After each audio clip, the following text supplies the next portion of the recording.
Hello, everyone, and welcome to Rob Has a Podcast. I'm your host, Taran Armstrong, and we are here tonight to talk about this Sunday night episode of Big Brother 24 here on September 4th, just 3 weeks away from today, from the finale, I believe. So we are nearing the end here of our Big Brother 24 journey. But first, we need to talk about tonight's episode and what went down in it. With me tonight to talk through it all is Mari. How you doing, Mari? Hi, Taran. Yeah, this episode, yikes. Just yikes. All around. Didn't need it. Could we have skipped it? Perhaps. I think the reaction to this episode is something like... I'm sorry. Yeah, I like that. I agree. Yeah. With us tonight as well to talk about some zings is the zinger herself, Lita. How you doing, Lita? The masked zinger. She's unveiled. Taran, is that because of your face? Yes. Michael has rubbed off on me. No, tonight, Zingbot will be like a winter coat in the desert. Useless now that I'm in the building. Zing! Oh boy, we're here tonight to talk about this episode. Mari and I were talking. Mari was like, "Yeah, this could have been an email." And I am seriously fully in agreement. This was not the best of times here on Big Brother. This definitely felt like. I think it was very telling that in this episode we reached back to Taylor's HOH reign for a segment in this episode, because there just wasn't much to talk about or show, and that's in an episode that had Zingbot and an HOH competition. Even their HOH competition, they were like, obviously Michael's got it. So that's what we have to work with here tonight, but we'll talk through it and we'll have some fun along the way. Yeah, that's the goal. That is the goal here. Yeah. Taran. Yay. Right. Yay. Taran came in so hot with the energy, and then we were like, oh, we actually have to talk about this episode? Oh, okay. Yeah, I came in like I was Michael winning that HOH comp, and you two came in like I was Michael winning that HOH comp. Yeah, exactly. We're just trying to reflect the experience. Yeah. Oh, yay. He's doing the thing again where he introduces the podcast. What is the etiquette on your third HOH win? You know what I'm saying? Is it really like, who wants to see my HOH room? Or is it like, yeah, anybody? No problem. Okay. All right. I'm just going to go upstairs. Like, what is the etiquette on there? Because, I mean, we didn't see it, but it was pretty funny on the feeds. Like, nobody cares about your HOH room, Michael. Nobody cares about this HOH. Did he get another letter from his fiance? Mm-hmm. Oh my God. At that point, I would be like, is my mom alive? Like, can I hear from somebody else? Like, I love my boyfriend, but if I got 3 letters in a row from him, I'd be like, hey, I've got like a brother, got a dad. Exactly. It's just correspondence at this point. There's historical record. It's just a pen pal. Hayden's like running out of things to say. He's like, the cats are still good. Still good. Yep. You can tell even Michael was just like, man, this is same old, huh? Because in his nomination speech, he started it like, so I nominated Terrence and Alyssa. It's just like we've been here before. So this is it's this happens when the same person wins a bunch of times, is you don't get as much. And then on top of that, when that person is like, well, here's what's good for my game, but here's what I'm doing. I think it even more so is just kind of like, all right, so we're just really just sitting here then, aren't we? But that's where we are here for tonight's episode. We started it off with the HOH competition, a Burnbot Fest or something. But like, yeah, it's supposed to be like Burning Man, but it's like Burning Zingbot. Yeah, get it? Because burning Burnbot. It should have Zingbot. Burnsing man. Ooh, there it is. Hey, there you go. That's at least a pun. That is at least an attempt at a portmanteau. Burning bot, I guess, was burning Stupid. bot. Burnsing It's bot. Not as good as burn bot, I Burnsing think. man. Burnsing man. Burnsing man. Burnsing man just sounds like you just messed up the word. Okay. It makes more sense than what they're doing. At least this you're one not is wrong. topical. This isn't like Firefest, which is like at this point years and years old. At least Burning Man like actually happened this week. Still I think happens, it just happened like literally right now. They burned the man just recently? Yeah, it happened this week. Oh man. Oh, nice. Oh, look at them. Yeah, being right on time. And at least it's an actual festival. Because they've been stretching for the past couple of weeks on what is a fest. So I think they heard me, Taran, and Matt talk. Oh, sorry. A festival? Is Burning Man technically a festival? Yeah, absolutely. I feel like I've heard Burning Man regulars tell me that it's not a festival. Okay, but isn't that when people who are in a cult being like, it's not a That's cult. what This is a it different thing. This Totally is a not a completely different thing. Yeah. I think it's a festival in that there's like music and art and everybody goes there, which is like it like travels there to hang out and camp and like pee in gross toilets or like not toilets, I guess. I don't know. Porta potties. I think you don't need a winter coat there. I'm pretty sure it's in the desert. This is what I know. Yeah, it's like an art festival. I feel like most Burning Man attendees would tell you it's an experience. Well, that depends on the experiential aids you bring with you to experience it.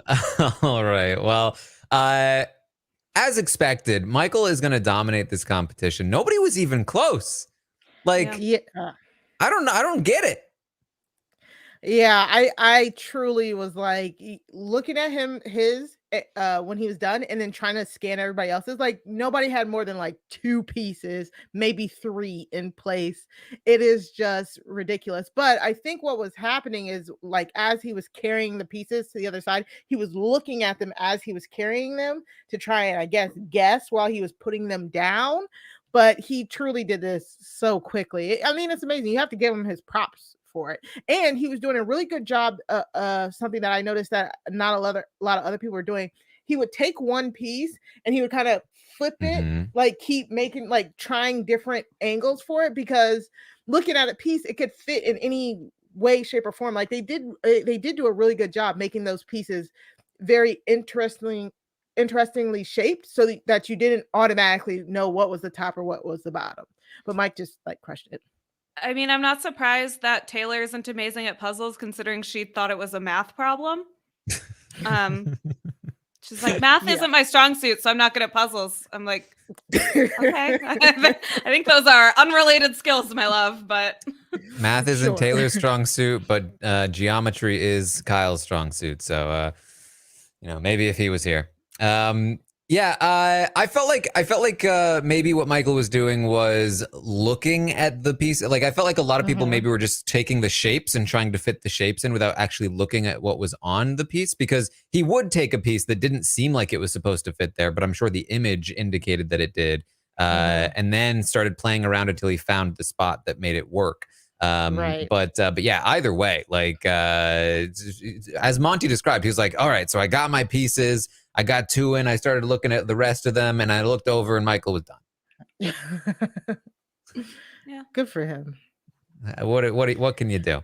And what's the point of doing this like quick style HOH if you're not even gonna show it on the Thursday episode? Like, I don't know that they thought that it was gonna be that quick. Like, this might be a really hard puzzle. I don't know. I mean, it still would have been like, even if it hadn't been that quick, it would have been like another couple minutes max, right? Like. I don't know. Maybe they all think that like they cast a bunch of Caitlin Hermans and like they're gonna be here all night.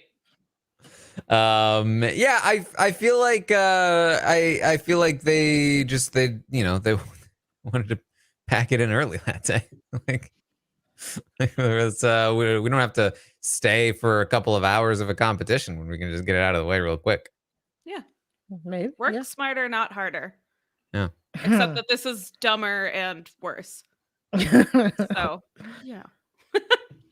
Well, Michael is the winner, and he has now won his third HOH and his 8th competition overall here. Very impressive stuff. One competition away from tying Janelle's total comp record in a single season, which is 9 competitions, 5 vetoes, 4 HOHs. If Michael wins this upcoming veto, it would be 6 vetoes, 3 HOHs, would break the veto record and tie the overall competition single season record. Very close. He's got at least 2 more opportunities to compete in both this week's veto and next week's veto. So interesting stuff there from Michael. A dominant performance in these competitions, and he's going to celebrate with Brittany. Yeah, I mean, regardless of Yes. yeah, I mean, regardless of where you are personally on Michael, you know, at this present moment, it's very cool that like the competition beasts of Big Brother history are a woman and a gay guy, who are often like gay men are often like very stereotypically cast in these kinds of shows and pigeonholed into like a certain kind of either like sassy or like meek follower role. Those are sort of like the 2 archetypes that they tend to cast. So it's cool to see like a woman and a gay guy be the most dominant comp beasts in Big Brother history. Yeah. Agreed. Impressive stuff. Yeah, and I liked when Taylor came in to celebrate with them. I mean, at this point, how many times can you jump up and down in the storage room? But they all I know. still. It's like the underdog celebration in the storage room, except they've done it like 5 times now Yeah. because they keep winning. Yeah, Exactly. But they all still seem very excited to do it. So, like, good for them. Like, I like it. They're it probably only protecting my gets more people. exciting as you get closer to the end. Like, Yeah. you know, not for Terrence or anybody else who's watching him win all these competitions, but you know, I think it compounds. Probably not the letters from home, but at least the safety. Right. So we queue up a couple of the, I would say, main storylines for the episode here. One is that Michael does not want to target Turner this week because he feels like he doesn't want to go back on his word. He doesn't want to punish Turner for doing the right thing last week. And there's really, I would say this cues it up, but there's really not much more to that story. He's just going to say that a few more times throughout the episode. Yep. Over I and mean, over. what else is there to say? Yeah. I feel like this is the one time you would hope that Michael would ask, what would Janelle do? Because Janelle would go back on that. You can bounce checks in the Big Brother house, but I mean, I guess from Michael's perspective, you know, what happened last week was very shaky, very iffy. Even him and Brittany know that was kind of like an icky move, and he doesn't want to like completely, like really just like turn into the villain in a sense. He doesn't know that production's already doing everything they can to make him the villain. But I mean, I get it, but it's like, do you want that 750, Michael? Because this is not a good move. This is not a good move at all. Yeah, I don't know. I just like something about it just makes me feel worse. Just like is this because you feel guilty about the situation? Like why is it Turner that's benefiting from this? Because like we all know that Turner didn't do this out of the goodness of his heart. He said to the cameras, like, oh, I think this is the best thing for my game right now, because if I don't do it, I'm screwed. And we also know that he has this backup plan with Monty, that he has now. He just basically traded Kyle for Monty, which is also information that Michael is going to hear but completely disregard. And so, I think it just always tends to like just make me look sideways when somebody's like, well, I know the right thing to do for my game is this, but morally, I have to go in this direction, because it's like, how certain are you that that is the moral choice right now? Because if it's not, like, it just seems weird to me. I don't know. It just rubs me the wrong way a little bit. I don't know. As somebody that like I know would play this kind of game with my heart, like regardless of whether he's like, I mean, can you ever be certain that something is the right thing to do? I don't know, but you get a feeling in your stomach. And I think for Michael, it's like, what can I sleep at night with? And perhaps that's misguided. Like, yeah, protecting Turner out of all of this like unpleasantness regarding like racism, like why is Turner the person to benefit, is like a very valid point. But if you're Michael and you're thinking like, I hijacked his HOH for this like greater moral cause, and now I'm gonna go back on a direct promise that I made for him as a result of all of this, like, and he's gonna feel really bad about that. I completely get it. Like, and he's also lighting a jury vote on fire, which is something. Yeah. You may or may not. I think that Turner right now would understand if Michael came at him. I think he'd be like, yeah, I'm coming for him. Why wouldn't he? He's making the same like, false promises. But no, I get that too. I feel like it would feel better from my end, at least, not that he needs to cater to my feelings, but if Michael was saying like, oh, I just feel awful about the whole situation. I don't want to make it worse. I don't want to I just feel so bad if I did that after everything that happened last week. That would feel better to me. I think there's something about the way that he's just sort of like, well, I don't want to teach the wrong lessons. And it's like, you haven't even really opened, owned the fact that you kind of did sit on that information. So like, why are we talking about teaching lessons? Like, I don't know. It just felt a little weird to me, but look, I don't know that he's admitted that to himself. I mean, I haven't seen as much feeds as you have, but I think part of the problem is that I don't know that Michael sees it that way. Because that's really uncomfortable to admit to yourself that you didn't do the right thing until you had to. Yeah. And I the whole, if you do the right thing, you get punished for it thing that he said. I see what he's saying. Like, he doesn't want to send that message, which I agree with him. The very, very unfortunate thing is that Big Brother production didn't get the memo, and they are currently making sure that everybody knows that these are the two villains. They're the ones who brought this racism to light, and look at them. They are the worst people ever. Don't you hate them? Which is, again, signaling to the greater audience, like, maybe future players won't even bring it up because they don't want that target to land on them like it lands on Brittany and Michael. I think it's really disgusting how production is portraying this, but I'm pretty sure we'll talk about that later. But it's just like, unfortunately, Michael doesn't know how it's all being presented. So he doesn't, the one thing he does know is I have to win no matter what. I think that's what his mindset is at this point. It's just like, it doesn't matter. At this point, I have to win. So it doesn't matter if Turner's coming for me or Terrence is coming for me. I just need a win. Like Taran pointed out this morning, get out the people who can beat you if you have to win to the end. So I think it's just a little bit of both. I think it's Mike's guilt.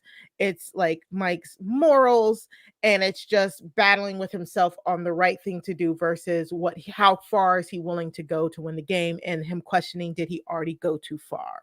Yeah, and I think you pointed something out that I think really struck a chord with me in terms of like why I had that reaction. I think it's that it feels like he's talking about himself to me.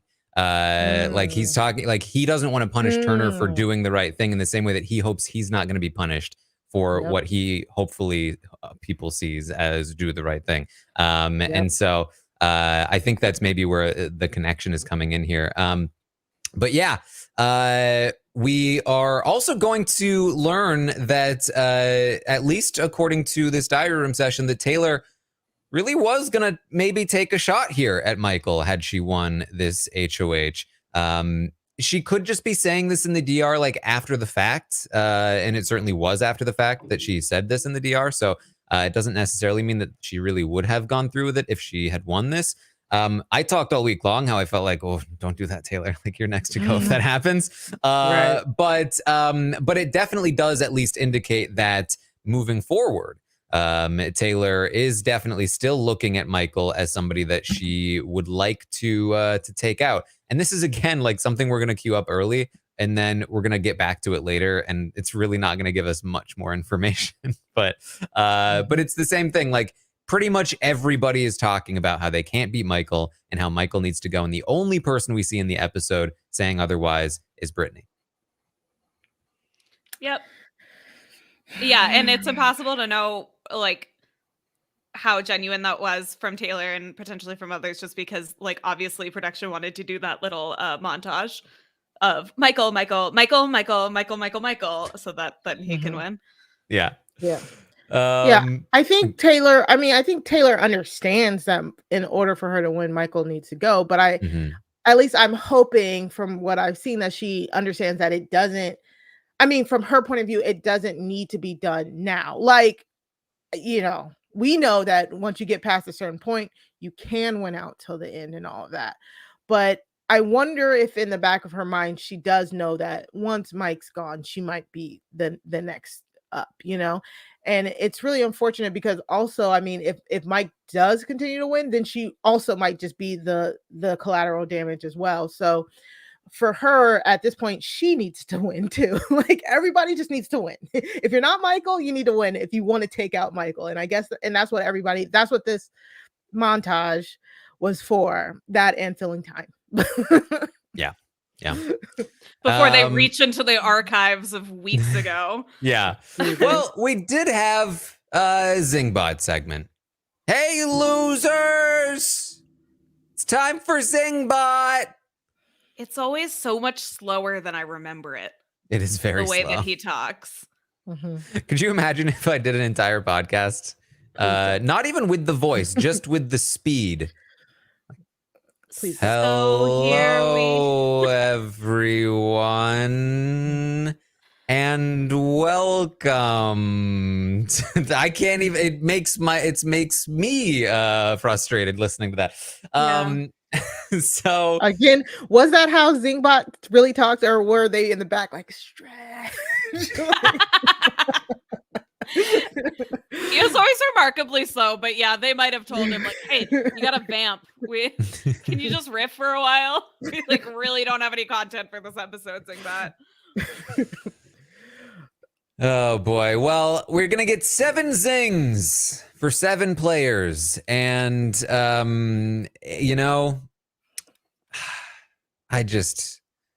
don't think I cracked a smile the whole time.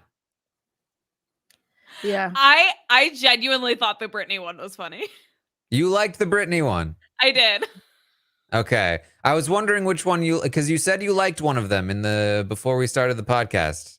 Yeah, I thought the Britney I think there could have been punching up on the line, but I thought it was funny. I didn't think to make fun of her crazy eyes, but she does have them. That's one of those things that I know people are like, oh, you shouldn't make fun of people's appearances, and it's like, right. Okay, are we really holding Zingbot to like a high enough standard that we're like going for the ethical zings here?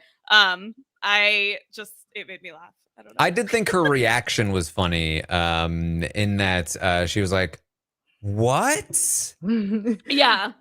And her not knowing. Crazy eyes. I didn't know that. Yeah. And then everybody in DR being like, it's true. She looks at me and I get scared. Maybe I hold Zingbot to a high standard. I just don't care for the looks one. It's just so low-hanging fruit between Britney and her crazy eyes and Michael, cover your mouth up because you have a mask or whatever. It's just low-hanging fruit. And I think Taran said it, but it's not funny. And it's just like, okay, so you've been watching these people for so long and that's it. That's all you came up with? Okay, great. The Michael one was by far the worst because it didn't apply. It wasn't specific to Michael at all. Like that's one that you could do every single season for every single person. It's like the worst form of comedy. Yeah, it's like it's also the kind of joke that you could use it on anybody, but it's worse the less like conventionally attractive they are. Like like the more that like they might actually believe it, the more it's like, oh God, why would you just say that? It also like for Michael, it's almost like the least amount of funny it could be because he is not like, I mean, look, I'm so sorry to Michael, but he's not like model stunning attractive. So it's clearly not like super ironic, but he's also not like obviously unattractive. So you don't know if it's like supposed to be ironic or not. And it's like, he's clearly not ugly. So there's just like no universe in which that zing is funny. Yeah, it really just came off to me as like just like childish anger that he brought up the Kyle thing. It was like, how dare you? Here's a terrible edit for you, and you know what else is your face. It's ugly. Ugly. You suck. Ugly face. Yeah, at least like Turner's and Alyssa's and even Monty's were like specific to them. Yeah. Yeah, I mean Turner doesn't shower. That's great, and I like to judge the zings and the comics and stuff by like how far in the season did we get to get to this joke? Like how much are they actually paying attention? Like, could we have made this? Could we and did we make this joke the second we looked at their photo in the preseason? Is it that low of a bar, or did they wait like a week or two into the season? They saw that Turner didn't shower. Oh, there's a joke from like what's happening in the house. Or is it like deep into like, oh, here's a great inside joke about this person? Very rarely do we get the third, but at least Turner's was like everyone was joking about this like a week or two into the season. So it's like, okay, it's you're out of date, but it's at least it's somewhere. It was like the one time production check social media. It was like, oh, Turner doesn't shower. Everybody's talking about Turner doesn't shower. Oh, they're not talking about anything else. Like there's nothing else is important going on that's getting a lot of press about Big Brother. Just Turner not showering. Could you imagine if Zingbot, like at the end of it, instead of being like, I would do more, but I don't want to look at you, instead like had one zing for just like production in the show? If we don't do Zingbot, can we do like do the mean tweets, kind of like Love Island does? Can we do something like that? Can they just read mean tweets? I know they can't, because then they'll be tipped off to what America thinks, but that would be way funnier than Zingbot here. Yeah, hey, production! I would have a zing for you, but I heard that Kyle was there and we need to protect him. Zing, zing. Oh God, never. I wish I had thought to write a zing for Julie. It's just too easy though.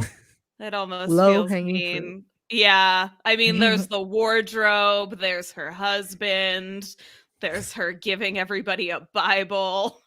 There's just so much going on. All right. Well, Monty's was also like the best part about Monty was just the different voice. The like I'm Monty and I'm really boring. It's like, okay. You didn't really go anywhere with that, but that's fine. Mm-hmm. Taylor's was the strangest to me, because I remember it. It was like it was cold as ice. She's ice queen zing, queen zing. Like, this is a play on the misconception that people had that they used to bully her in the preseason, in the beginning of the season. Like, so infuriating. Like, it was something like, oh, it's so hot here in the backyard. Can I borrow your ice cold Taylor? And it was like, your ice cold heart, maybe. I think it was. Yeah. Did he even say heart? I don't know. I swear I didn't hear him say heart. I heard him say ice cold Taylor or something. It just didn't make sense. Yeah, it was just, can I borrow your Taylor? Yeah. It's like the woman who's been like crying all season, like that's your ice queen. That's the perception you want to play up. Like, I don't know. And the funniest thing, I know Taylor herself loved it, and Taylor herself has talked about how when she came in, she wanted to, play up that ice queen and stuff like that. But I didn't like this. Yeah, at the very least, to me, nowhere near approaching funny. Like, right. Yeah. Like, untrue and unfunny. Yeah. All right, time to make fun of Terrence. Guess what, Terrence? You're old. Zing. Hell yeah. Zing. Just all low. Like, Turner even said it. He was like, well, yeah, you're just not supposed to say that to his face. Like, that's when you know you have a bad joke, is that it's just something that nobody would say to somebody's face. That's the entire purpose of the joke. It's also just like fact of the world. Like, like age is a morally neutral quality. It is just a thing. Like on Drag Race, when they read each other, they'll make fun of each other's ages, but that's because it's like on some level a beauty contest. So like calling people old is like an insult. But on Big Brother, it doesn't even make sense. It's just like, yes, we are aware of the year of his birth. Thank you. Yeah. Yeah, I also felt like the underground DJ link to like Fossil was like very stretchy there. So, really went a long way to call him old. And then Alyssa is like winter coat in the desert, dead weight and useless, completely useless. Woo-wee. Yeah, I mean that's yeah. really mean. Yeah. Zingbot's credit. It's not a good joke, but it is really mean. So I stream on Twitch during the episodes. I ran a poll for the audience. What Zing did they like the best? And Alyssa's was their favorite by a long shot. They felt like Alyssa's Zing was the best. That's not necessarily like, is it the best joke? It's just like we like Alyssa the least, and it is the harshest, right? I think the reasoning I was seeing was that like that it was relevant to her game, at least that it was more than just what you would say if you saw a photo of her in the preseason. And I honestly think that it had a better setup too, with like the coat in the desert. Like it is the imagery, I think, is decent. Yeah, it was very, very mean, but also well constructed, very truthful. So I feel bad for Alyssa, but I laughed. That was probably the only one I laughed at. Yeah, it was also like it was mean, but not in a way that is like super specific to her identity, or you know, like it's not like calling her ugly or you know, anything like that. It's like just in the game you're dead weight and you're useless. Like oh, I'm bad at the game. Damn. Yeah, it's something she can change. I think that's the biggest thing. Like she can actually like start gaming. Michael cannot change his face, and Brittany cannot change her eyes. Like that's what I like. That's so messed up. And Terrence can't change his age. Like this is horrible. All right. Well, I think in terms of Zings, this had to be one of the worst. But I feel like we say that every year. I was about to say that. We say that every year. Not great. I said it when we found out what these Zings were on the feeds that it might be time to retire Zingbot, but that's easy for us to say. We don't have to write any Zings.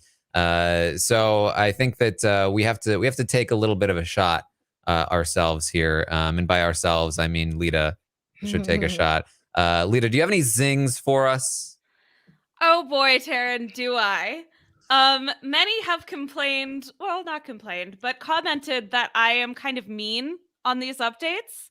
And you have no idea.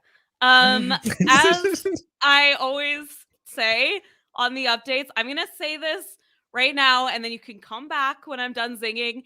If there are children in the room with you while you are listening to this, put in headphones. Okay? I'm telling you right now. These Zings are not safe for children. These Zings are not safe for work. They're not safe for children. And they're certainly not safe for CBS primetime. Although Zingbot got a big swear. It's true. He said that Brittany's eyes were effing crazy, I think. So inappropriate. And like inappropriately placed too. Like, yeah. Sorry. So bad. It was like, where did you get those crazy, blank eyes? Okay, so I'm gonna give this a go. You've all been warned. All right, we're gonna start with Michael and Brittany because I feel like there's sort of a duo in the game, so we're gonna sing them together. Michael and Brittany, only caring about racism once your hand is completely forced. What are you, CBS casting? That's the kind of Zing we need on the show. All right. Alyssa, I'm going to make this last because I know you're not used to that. First of all, 10 seconds on a makeshift piece of furniture in somebody's basement is nothing to be ashamed of. We all went to junior prom. But no foreplay, no condom, no warm up. Girl, if I wanted my body to get fucked by 10 seconds of dry raw meat, I'd go to Taco Bell. Oh my God. You weren't kidding. She warned you. She warned you. I needed to turn this off. My Your cat. delicate sensibilities have been tarnished. I'm sorry for your feminine sensibilities, Taran. I know you're so innocent. Okay, Turner. A beloved hero who could have been America's sweetheart, but stuck around just a little too long and took an unprecedented nosedive in popularity. I think J.K. Rowling might have a new hero for her next book. Harry Potter and the Odor of the Phoenix? Or perhaps, based on your appearance, Harry Potter and the Methly Hallows? Oh. Dang. Oh boy. All right. I got that joke because I read that thing about her new book. Taran, J.K. Rowling has been unpopular / canceled No, for like specifically, years. she's writing a book about like herself, basically. No, I know. It already came out. Oh. But Ew. Double ew. She's like, yeah, she's been She's writing been another locked one up then. for a while. Okay. Yeah, it's about being canceled. Whatever, it doesn't matter. All right, Taylor, you're beautiful, you're charismatic, you've got the metabolism of an 11-year-old gymnast and the smile of a toothpaste commercial. But actually, I got nothing, so I'm gonna zing Jasmine instead because I don't think it's fair that I didn't get the chance. Jasmine, let me put this in terms you can understand. You're more jealous than a donkey at a horse race, more dramatic than a goat at a fainting convention, and exactly as annoying as a huge waste of a casting spot. Dang. Oof, man. Zing. Wasn't even there for it, Zing. Yeah, I didn't have anything for Taylor. It's too hard. I'm sorry. She's great. Taylor's was giving. You're beautiful. You look like a model. You're Linda Evangelista. You're perfect. Yeah.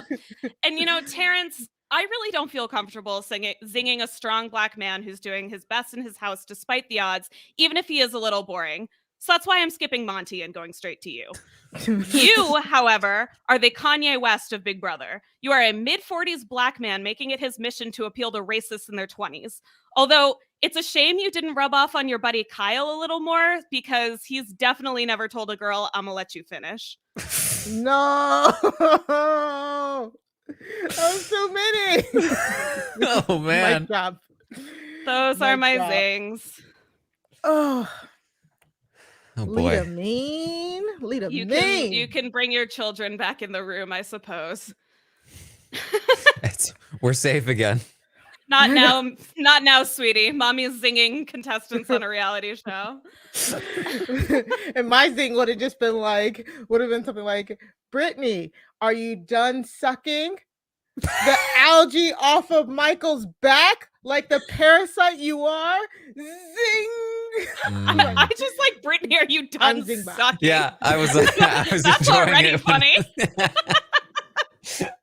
See, it was as good as Zingbot. I feel like it was better than Zingbot. I would just love it if Zingbot was just like, Brittany, you suck.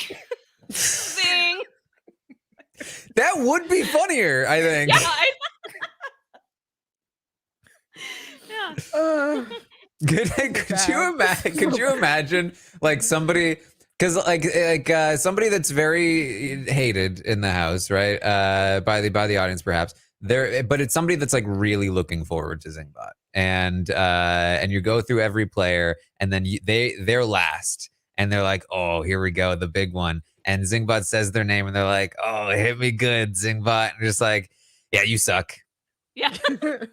Bye. I didn't write one for you. I literally forgot. Oh boy. Well, there we go. That's our version of Zingbot. You think CBS will hire me? It's a guarantee. Not at all. It's like Zingbot After Dark. That's what we just got. Yeah. Let us you can let us know in the comments if you prefer our Zingbot to the regular Zingbot. They should get have they ever had we know that I have not watched Big Brother for that many seasons. Have they had like celebrities come in and do it? They had wow, what's her face? Kathy Griffin. Griffin. Oh, Yes. wow, Taran. Wow. I wasn't sure about the last name. That they had her come in. She didn't like do the Zingbot zings, but I think she did She just like do roasted some them. roasting material. Yeah, because like that Kathy I mean, Griffin, it's a fun thing. Like I like it as a concept. I just don't understand why it's this robot with a stupid voice and why they're so bad. Like, don't you have writers? When did Zingbot premiere? I think it was like 11 or 12. I think around that period of time. Yeah. Definitely 11 because at least he was there for 11 because he called Jordan stupid. Well, that could have happened in 13. Oh, dang it! You're right. Yeah. I thought you You're were going to right. say that could have been anyone. You don't know that was Zingbot. Oh boy. Well, look, it's been 10 great-ish almost years. Maybe it's time. Maybe it's time to wrap up the Zingbot. Or you can just hire better writers. Yeah, I really think that like if they just had like Kathy Griffin or whatever. I mean, isn't Nikki Glaser like literally hosting a CBS show? Yeah, she did the Circle, right? Yeah. Yeah. I mean, Nikki Glaser. Yeah, I don't like live for her, but she is a comedian. Yes. She sometimes says things that are funny, and I think she's mean sometimes. Yeah. Whatever. There you go. I don't think we need to get rid of Zingbot. In fact, I think the idea of coming in and just insulting all of the contestants should be applied to all of that. I think Jeff Probst should row in on a boat and just be like, okay, guys, it's day 24. That's when I roast all your asses. For no reason. Could you imagine if he rolled up on a boat with Nikki Glaser, just like, here's a friend of mine. She's got some things to say.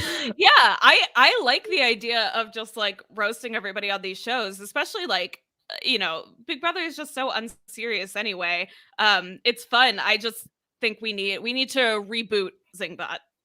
We need to take Zingbot out back. I think that's the right take. I think that's what we need to do. We've rebooted him like 8 times. I remember those competitions. Yeah. Maybe Zingbot Jr. needs to just come and take his dad's place. Maybe he's more with it. Maybe. Oh my God, I forgot about Baby Zingbot. Yeah. Baby Zingbot. Yeah. Didn't he go off to college or something? Like at one point, like. It really does feel like Zingbot, he had a family. I feel like he then probably got divorced. He sees his kids on the weekends. He's like washed up, barely has time to write his jokes because he's too busy just like on the bottle. And he's just he's having trouble and he's just churning them out, like just coasting off of his name at this point. Wow, that sounds about right. Woven a rich tapestry of Zingbot lore. It's like Birdman, but Zingbot. Yeah. I just feel like even before that, like what Zingbot's going home to his wife, and she's like, "How was your day, honey?" And he's like, "Fine, I guess." Told a bunch of 20-somethings that they're ugly again. See, in my mind, he comes home and his wife is like, "How was your day, Zingy?" And he's like, "Better than yours, Zing." It's like, oh my God. That's messed up. Stop bringing work home. We've had this argument so many times. And that's the little Zingbot is just in the door frame, like, no, stop. Not in front of little Zing. Oh no. Now we've officially crafted some Zingbot fan fiction and we just have to live with that. While Zingbot's away, little Zing does a little zing to his mom and she's like, "No, just because your father does it doesn't mean you should. You're not doing that at school, are you?" "No. I'm suing for full custody. He's turning out just like you." Oh boy. I'm done. You guys are done. Sorry. All right. Anyway, there was still an episode that we watched. People want to target Michael and Brittany. Monty and Turner do. We are gonna, and this really again plays in so much to the way that they've been editing these episodes since the Kyle stuff was brought up, and they really made sure to include it in here. Man, after what they did to Kyle, after what they did to Kyle, they really deserve to go at this point, because remember, yeah, absolutely, there are things to criticize about Michael and Brittany and how they handled the situation. I don't think one of those things is what they did to Kyle. I think Exactly. Yeah. that's not exactly what happened. No. Exactly. Like, go ahead. I was just saying that's the most frustrating thing about this edit. They're so focused on the reaction to Michael and Brittany bringing up the situation that they're just completely glossing over the fact that Kyle legitimately, him and his implicit bias, like completely sank the games of a lot of the people of color in the house that he was actually working with, and it's very like frustrating because it's getting lost in all of it. It's the equivalent of somebody being called racist, somebody doing racist things, being called racist, and then being more upset about being called racist and not their actual actions. Like, I'm not saying that's one for one, but I'm saying this is that situation, and it's very, very frustrating. And watching production of all like do this, and not only do this in a way that is like very much, again, like I said, it'll stop people from the future in the future bringing it up, but also using Monty as like the speaker of this, like using Monty and Terrence. It's like how Daniel used Monty in the first week Mhm. to feel okay targeting Terrence. If they put as much footage as possible out of Monty and Terrence talking about how upset they are at Brittany and Michael, then it justifies, like it justifies them being mad, and it justifies the villain edit of Brittany and Michael. And then they didn't even show Monty actually being very hurt by it. Like, you can't show him, flipping it and using it for game against Michael and Brittany if you didn't show how genuinely hurt him finding out that what Kyle said really hurt him. We didn't get any discussions on Thursday between, like, that really big discussion between Monty and Terrence about like Monty saying like, what do I have to do? Like, I just want to be free. We didn't get that discussion on Thursday. We didn't get Monty talking to Taylor about how badly it affected him and how like what Kyle said was so wrong. We never got that. They glossed all the way over that. They were too busy trying to put Kyle in his redemption era before he could even apologize, and demonizing Mike and Brittany, that we didn't even get the actual like consequences of his actions and how it hurt the people closest to him, and or hurt the people of color in the house. And so I'm sorry, I'm ranting, but I'm just really pissed off that this is the route that production is choosing, because it truly is like, you're still protecting Kyle. You are still protecting Kyle. And you are just so mad at Brittany and Michael that they basically force your hand to address the situation, that you're burying them. And I'm like, how are you still protecting this man? Like, you learn nothing and you don't care. You don't care how this is making your black viewers and your people of color viewers feel, because we don't feel great about this. And it's really like frustrating. And I'm like so over this. I'm so over the show. I say that as I have to continue watching it and covering it, but it's just, out of a lot of the things that we've put up here, this blatant like production, like it feels like it's a cover up. It was a cover up that they then had to uncover because two people forced them to show it. But then for them to not even condemn the actual actions is very frustrating. Yeah, Sorry. Mari, you're totally on point, and I think this is just, it's very illustrative of like having black people on your show to say that you have black people on your show, of look at our Yes. diversity, when not actually presenting their perspectives. Like, I think a frustration that some people might have is like, we're not saying that Michael and Brittany are innocent. Like, I don't think Yes. anybody's saying that. Mhm. I think the issue is that they're being buried by the edit, when in reality, there are 3 Black people in this house right now who did not talk about this on the episode. Like, we are not hearing their perspective. So it's like all this time that you're spending like burying these two, you're still only showing us like what Kyle and Turner did, and then what Mike and Brittany did. It's still just a story about the white people in the house.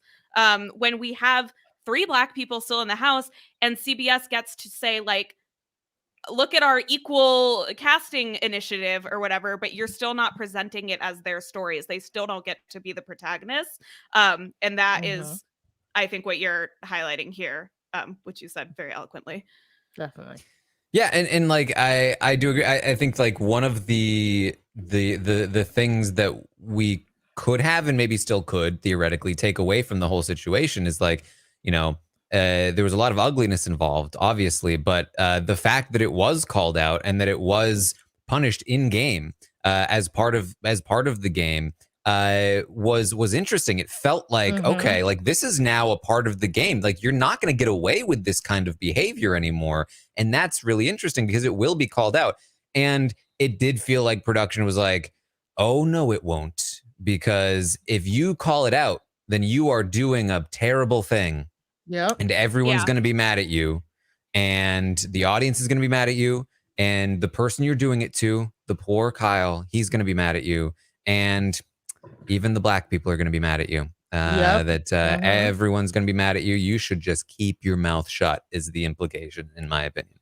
Exactly. And I feel like that is like close to the worst message we could sort of like take away from this whole thing. Okay, like out of everything, it's just it's the funniest thing to me because I was just like when Chappelle was on the show when they exposed it, like I agree what Mike and Brittany did in a sense of using that as a game. I don't agree with it. It really doesn't really sit right with me.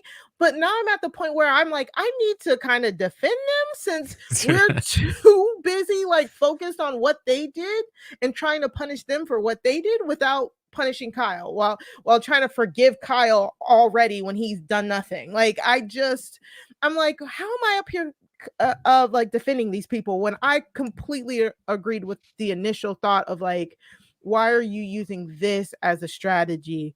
But I can't stomach this narrative. I think it is because there's 2 different lanes that get to the same place, which is like anger at Michael and Brittany. And one of the lanes is I feel uncomfortable about the fact that they waited so long and that they used this as a game move. And the other lane is I feel uncomfortable about the fact that they did this to Kyle. And that lane is kind of like, oh boy. That seems to be the lane production is in, and that seems to be the lane that they're trying to sell to the audience as well. And that's where it's like that is what we are not on board with here. Exactly. So anyway, let's move on.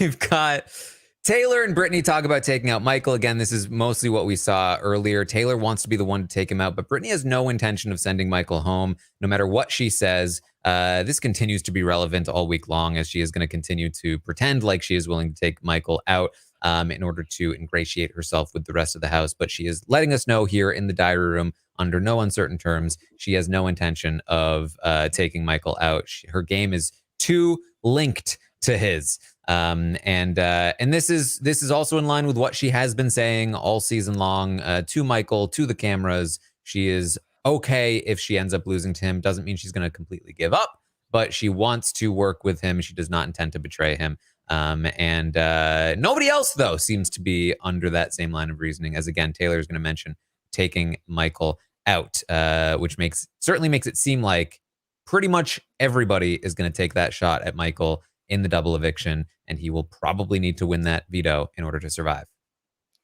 I literally can't believe there are still women who are like fine with and excited to lose with 0 votes to a man in the final 2 that is their best friend. We have seen this so many times, too many times for this to be excusable. Like, and I get it. Like I said, I would play super emotionally and they're besties, but like, I just can't believe that we're still getting women who are totally fine getting shut out in a jury vote to men. Yeah. I don't understand it. Well, maybe she will be able to hypnotize the jury into voting for her. Yeah, maybe. I think you mean deep meditation, Taran. Yeah. I think that's what you mean. But yeah, I'm tired of this. Like, it's the same trope that it almost feels like cliche. Yeah, and it's kind of weird. Like, why does Brittany feel like it's okay to like lose to Michael, but also she's like said she doesn't feel like losing to other people in the house. And it's like, I'm kind of looking at you sideways here, Brittany. Like, I'm not saying you should want to lose to people, but she's very select. She's become very selective with who she's willing to lose to recently. Yeah. I think that like early on, right? Like she attached herself to Michael, and he is now, basically won most of the competitions, and I think feels a deep sense of I guess gratitude for that. And I think there's also a part of it that's like let's be real. Brittany, by the time she said that she was willing to lose to Michael, was already in a position where there were very few people that she would be able to beat anyway. And I think there's maybe a sense of freedom in the idea of like, well, if I'm not trying to win, then when I don't win, it's almost like I did it on purpose. That sucks. That's worse. Giving up is worse. I think that giving up is worse than being delusional, both from a television perspective and even if you have like no chance of winning, like never say die and trying to do it like in any way you can, even if that means going out in 5th with a chance as opposed to like 2nd with no chance of winning. I think just like you were cast to be on a television show, you have to try. Yeah, that sucks. I can't ever like, I get what you're saying and I think that's probably true, but then casting made a mistake. That's like the worst thing you can be in Big Brother, is okay with losing and just like not even trying. Well, she does try to hypnotize Alyssa. This is a segment that was pulled from Taylor's HOH reign Weeks ago. Yeah, that's quite a while ago that she heard her back and had this meditation session. It was filler. Yeah. I mean, I don't know if there's anything much to say about it. Well, they tried 5 weeks ago. 5 weeks. They tried to spin it into game by it being Brittany being like, now I have this incredible bond with Alyssa and I'll just hypnotize her to do what I say. I mean, she didn't really say that, but like they tried to spin it as like, this is important because it shows that Brittany has this great social bond with Alyssa, which totally matters. Yeah. Yeah, I mean, she's said on the feeds, like the hypnotism doesn't mean anything in terms of game. Like this is but she's also said on the feeds that she barely gets any diary room time, and so I think if she has to play up an angle to get some TV time, I think she's willing to give them what they want. Terrence is gonna have a conversation with Michael about Direfest, and I will say they did, in me, provoke the feeling that I had when I watched this conversation on the feeds in this edit, as they just kind of montage through an endless amount of rehashing of previous things that happened in Direfest and previously before Direfest and all of it. The takeaway here is supposed to be, oh, he didn't rat Turner out, but it's not really important. Yeah, he also fails to complete a sentence the entire time. He's like, yeah, so what happened was I really didn't want, well, you know how it was so we had the people, and then when the veto ceremony came, and then it was time for, and you know how that went, and that was the whole conversation. Yeah, and then it doesn't really make sense because it's like, oh yeah, I didn't rat out Turner, but then you're shocked at the end when you're on the block. Like, what? I don't. Why are we? Huh? I can see you rat out Turner and say it was all Turner's idea to possibly backdoor you, and then you're sitting on the block and there's no Turner next to you and you're calling it BS. But it's like you gave him nothing and he already knows what happened, so you're on the block. Sit there, chill. We're gonna need a couple of other campaigns here. Alyssa's gonna campaign. Turner's gonna campaign. Alyssa tells Michael about the pound. We get a flashback from when Kyle told her about it. Said, use this how you will. She lets Michael know, hey, just so you know, there was an alliance called the Pound. I think what this means is that Turner and Monty are probably a lot closer than you think. And Michael was like, already knew that. Just didn't know the name. This is not useful information. There's only 2 of them left. Half of them are gone. What does this tell me? Like, he literally, he showed us why it was useful information in the same sentence that he said it was not useful information. He doesn't think that Monty and Turner are linked, despite the fact that they were in the Pound together. And they are the final 2 members. Just because half of them are gone doesn't mean that the other 2 are magically not going to be working together anymore. They do, in fact, have a final 2 right now. And he is completely blind to it. I mean, does it matter, though? Like, at least for this episode, like, he clearly sees Turner, Alyssa, and Terrence as, like, the 3 that he's targeting anyway. He considered putting Monty up here, but a lot of what he has talked about on the feeds in terms of like not putting Monty up at least initially is like, well, we have a final 4 with Monty. Like there's a chance Monty doesn't come for me. He does not see the connection with Monty and Turner, who are his 2 biggest comp threats moving forward. And so that's the situation here. Like he's like, oh, I already knew about the Pound, so it doesn't matter. I just didn't know the name.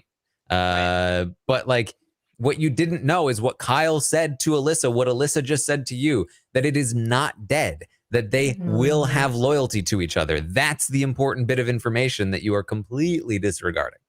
Gotcha. Yeah, a complete oversight by Michael's standpoint, but I think at this point, like I said, I think he just knows he needs to win out, and he just doesn't care. And I think did he get a little big for his britches? Like, I can beat everybody.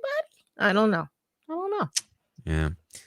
Turner also campaigns and says, I won't put you up. And Michael's like, I don't trust him for a second. Yeah, we're just gonna trade HOHs all season. That's why you shouldn't get rid of me. Yeah. Yeah, he's the most capable of winning HOH next week. I don't trust him at all, but can't put him up. Yeah. What am I gonna do? What am I gonna do? Lie on a reality show? Never. Couldn't be me. And then we reiterate it. Michael and Brittany talk. He would like for Terrence to leave. Brittany's like, but Turner is gonna take you out. And he's like, yeah, but I can't do it. Don't want Turner out.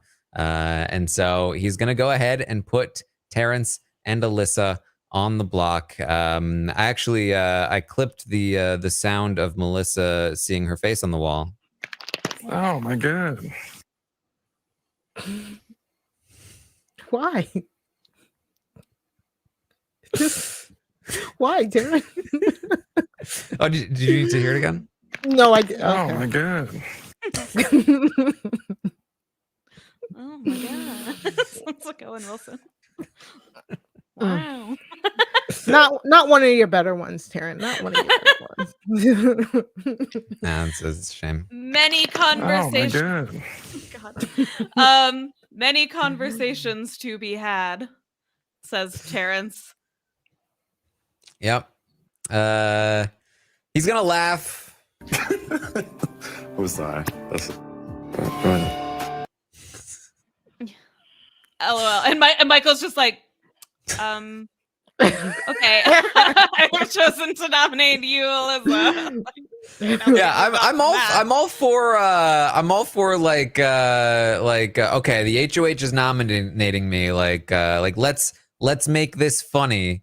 But this fell real flat. Like, he laughed and everyone like stopped what they were doing, looked at him silently in judgment, and he was like, "I'm sorry." Because it's so like he's trying to be like, I have to laugh. That's so ridiculous that he would. It's like, but it's not. It's like the most obvious possible thing Right. to do. Like, this is not a big betrayal or like a shocker, and he's trying to come off as like, I don't even care, LOL. It's just funny to me. Right. He knows about the leftovers. Of course you two are going up just for the face of it, if anything, at this point. So Yeah, like he's trying to be like Moose and Herman, right? Like he's trying to like be funny, like going on the block, but like there was no joke here. There was nothing. It was just you just awkwardly laughed. It was just awkward. Yeah. What can you do? I'm just imagining like my emails like from CBS, re-episode tonight. Michael wins HOH. He nominates Terrence and Alyssa. That's it. That's what we should have gotten instead. Should we talk spoilers? Is there anything else from the episode? Nope. All right. I'm good. Let's get into the spoilers here. Oh, sorry. Oh my sorry. God. Sorry, wrong one. Oh my God. Sorry about that. I dislike you so much.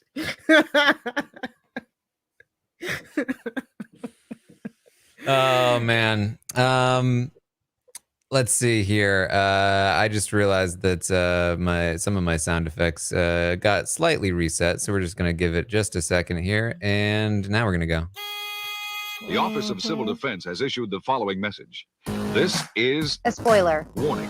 A spoiler. Warning means that an actual Spoiler. against this country has been detected and that protective action should be taken.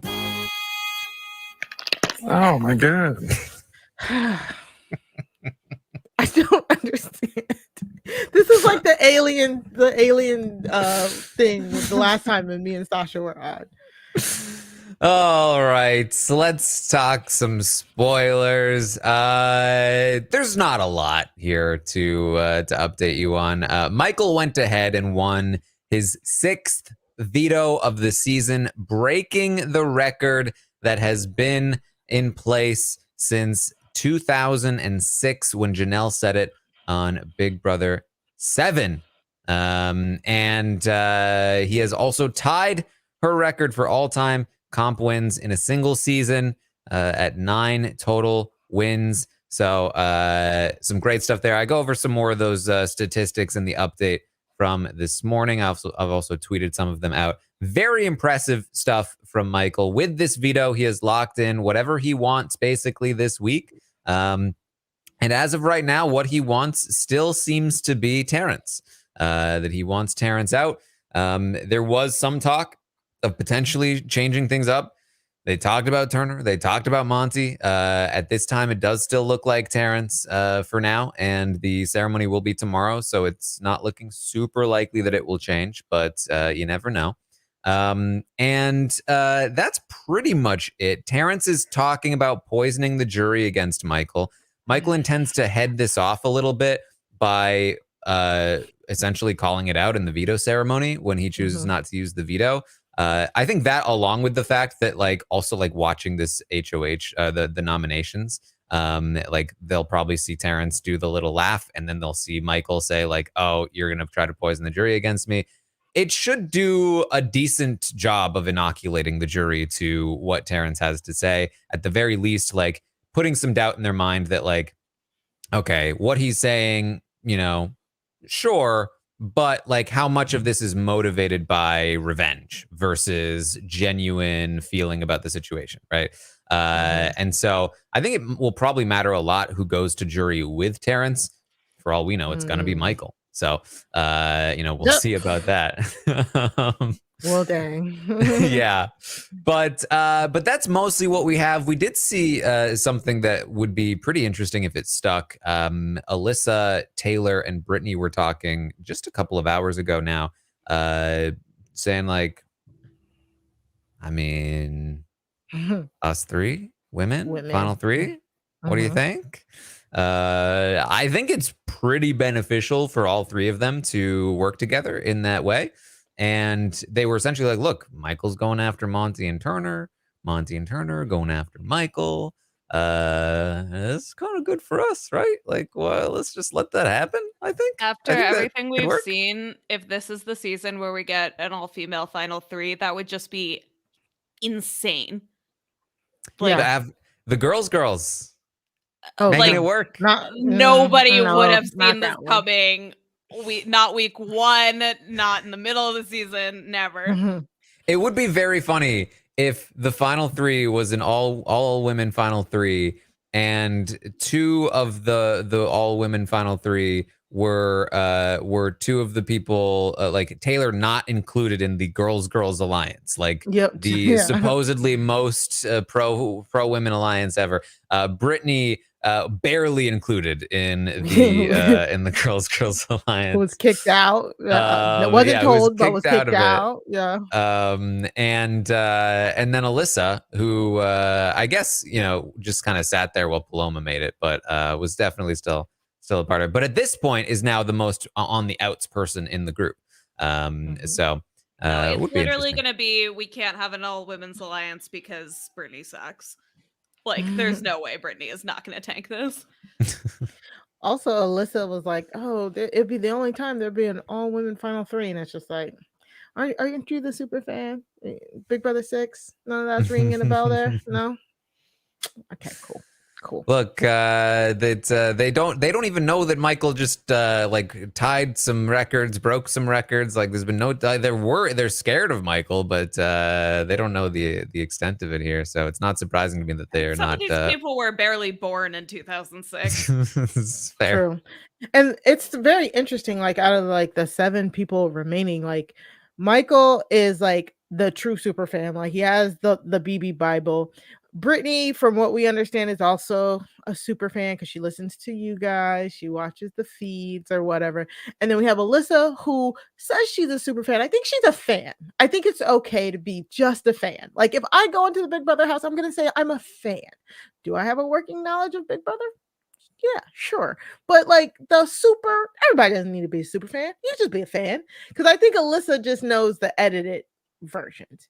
And then and then after that, it's like Taylor, Monty, Terrence, Turner. They're all like new fans / recruits. So it's very interesting that I guess one of the things I'm thinking is like we haven't heard anything about a possible double. Like normally by this point in the season, they know the double is coming. And I think Michael knows. But I don't think him and Brittany haven't said anything, right, Taran, about it yet? No, there hasn't really been much speculation about the double, which is surprising. It Very could start popping surprising. up, but yeah. That's what I'm like. I'm around about getting here, but yeah, like we don't have many like true like super fans or people who truly know the game. We only have a few and a handful of people who don't. So it's very funny that like we're not getting the double eviction planning. So maybe it'll happen closer, like on a Wednesday or something. But I'm surprised because normally by this time it's like it's already broken. Like they already know double's coming. They already know who they're putting on the block and all that. So Do they think it's not happening because they had the split eviction thing? It is pretty close after the split house. I mean, the split house was, basically last week. It's and then you got the 1 week of Kyle, and then the next week has a double eviction at the end of it. It's pretty closely spaced for there to be 2, quote unquote double evictions. But obviously they're not the same kinds of double evictions. So I think that's probably why. I think under normal circumstances, we probably would not have had a double eviction followed by a normal eviction followed by a double eviction. That's not normally how the schedule would work. But last year, didn't we have 2 back-to-back doubles? Am I mistaken? Didn't we get Claire and Alyssa went out on a double, right? And then didn't directly the next week, Tiffany and Chada went out on the double. That's right. But we suspect that that's because they had scheduled the triple, and then they were like, let's not do that to the cookout. Right. Yeah. But yeah, I mean, I think that's the thing. I think that you can't rely too much on what normally happens because even this season they've had veto competitions that are HOH competitions and HOH competitions that are veto competitions and all kinds of nonsense. So yeah, true. Yeah. So that's pretty much what's happening here. Brittany is trying to put in as much work as possible to ensure that she does not leave in the event that Michael wins a veto and she's on the block. So far, I think she's been doing a decent job. It's hard to know just how much these pitches are landing, but she's been working on Alyssa. She's been working on Turner, and the goal is that again, just like that, the guys will end up taking one of their own, or at the very least, not her, if they miss their shot at Michael. So we'll see how that goes. There's a lot of different ways that the double eviction can go. In the event that that Michael survives the nomination, which is likely going to happen, especially with Taylor sort of confirming to us tonight on the episode that she is looking to take a shot at Michael.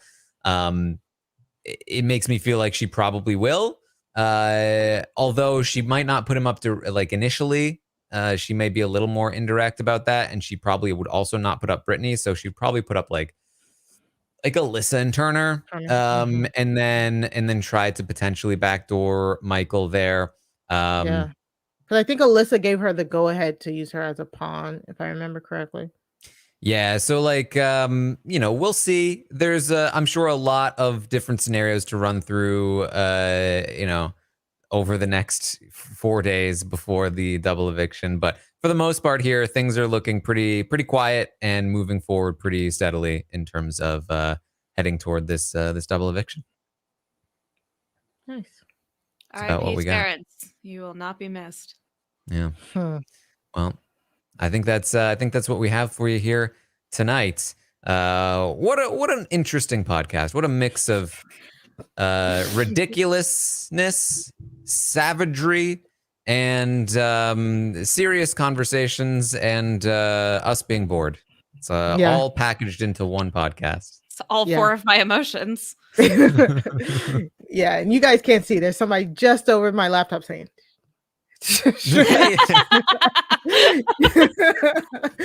Yeah. Can you guys speculate about Zingbot's home life? We have to fill an hour. So that's what we have. Of course, I will be back tomorrow morning at 11 a.m. Eastern to update on everything that happened today on the Big Brother 24 live feeds, including all this stuff about the Women's Alliance 2.0, I guess, and everything else going on the feeds here today. You can, of course, also find me on Twitch, twitch.tv/Taran Armstrong. Tune in tomorrow at around 4 p.m. Eastern, because Jacob Jones is going to join me on the Twitch channel. He's got some tea to spill. He's got some conversations to have, and we're gonna be hashing it all out. We're gonna be chatting tomorrow on Twitch, so make sure you tune in. You're not gonna want to miss Jacob Jones. And Roundtable Tuesday night, and then another episode on Wednesday. We're gonna keep on moving on here. So you can also find some Among Us videos posted over on YouTube. House of the Dragon aired tonight. I will be talking about that on the Book Club podcast over on post show recaps tomorrow. So you can check that out when that drops as well.